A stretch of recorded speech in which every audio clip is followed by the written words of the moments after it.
have been standing beside Michael to support and strengthen him since the first year of the reign of Darius the Mede, kings of the south and north. Now then, I will reveal the truth to you. 3 more Persian kings will reign, to be succeeded by a 4th, far richer than the others. He will lose his wealth to stir up everyone to fight against the kingdom of Greece. Then a mighty king will rise to power who will rule with great authority and accomplish everything he sets out to do. But at the height of his power, his kingdom will be broken apart and divided into 4 parts. It will not be ruled by the king's descendants, nor will the kingdom hold the authority it once had. For his empire will be uprooted and given to others. The king of the south will increase in power, but one of his own officials will become more powerful than he and will rule his kingdom with great strength. Some years later an alliance will be formed between the king of the north and the king of the south. The daughter of the king of the south will be given in marriage to the king of the north to secure the alliance, but she will lose her influence over him, and so will her father. She will be abandoned along with her supporters. But when one of her relatives becomes king of the south, he will raise an army and enter the fortress of the king of the north and defeat him. When he returns to Egypt, he will carry back their idols with him, along with priceless articles of gold and silver. For some years afterward he will leave the king of the north alone.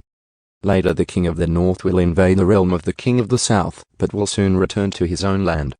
However, the sons of the king of the north will assemble a mighty army that will advance like a flood and carry the battle as far as the enemy's fortress. Then, in a rage, the king of the south will rally against the vast forces assembled by the king of the north and will defeat them. After the enemy army is swept away, the king of the south will be filled with pride and will execute many thousands of his enemies. But his success will be short-lived. A few years later the king of the north will return with a fully equipped army far greater than before. At that time there will be a general uprising against the king of the south. Violent men among your own people will join them in fulfillment of this vision, but they will not succeed. Then the king of the north will come and lay siege to a fortified city and capture it. The best troops of the south will not be able to stand in the face of the onslaught. The king of the north will march onward unopposed. None will be able to stop him. He will pause in the glorious land of Israel, intent on destroying it. He will make plans to come with the might of his entire kingdom and will form an alliance with the king of the south. He will give him a daughter in marriage in order to overthrow the kingdom from within, but his plan will fail.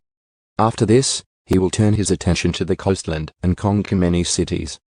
But a commander from another land will put an end to his insolence and cause him to retreat in shame. He will take refuge in his own fortresses, but will stumble and fall and be seen no more. His successor will send out a tax collector to maintain the royal splendor. But after a very brief reign, he will die, though not from anger or in battle. The next to come to power will be a despicable man who is not in line for royal succession. He will slip in when least expected and take over the kingdom by flattery and intrigue. Before him great armies will be swept away, including a covenant prince. With deceitful promises, he will make various alliances. He will become strong despite having only a handful of followers. Without warning he will enter the richest areas of the land.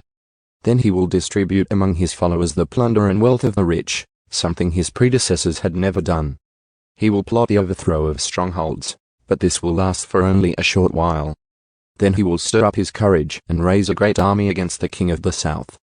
The king of the south will go to battle with a mighty army, but to no avail, for there will be plots against him. His own household will cause his downfall. His army will be swept away, and many will be killed.